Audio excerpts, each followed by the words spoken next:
નમસ્કાર મિત્રો, સ્વાગત છે તમારું ગુજરાત પોઈન્ટ પર। જો તમને એવું લાગતું હોય કે શિયાળો હવે વિદાય લઈ રહ્યો છે અને ગરમ કપડાં હવે કબાટમાં મૂકી દેવા જોઈએ, તો જરા થોભી જજો।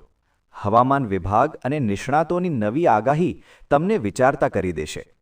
ભારતીય હવામાન વિભાગ એટલે કે IMDએ સ્પષ્ટતા કરી છે કે ફેબ્રુઆરીના બીજા અઠવાડિયામાં ઠંડીનું મોજું ફરી તીવ્ર બની શકે છે।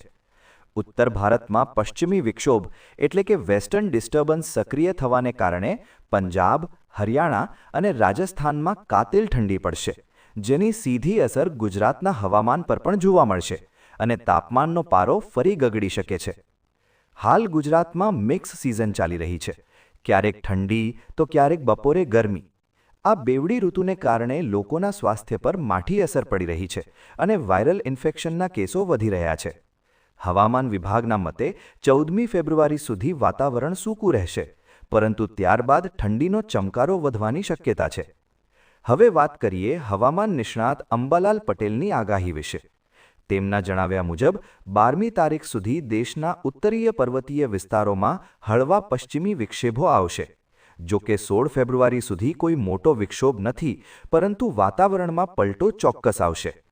ક્લાઇમેટ ચેન્જની અસરને લીધે આ વર્ષે શિયાળો સામાન્ય કરતાં ગરમ રહ્યો છે, જે ખેડૂતોના શિયાળુ પાક માટે ચિંતાનો વિષય છે।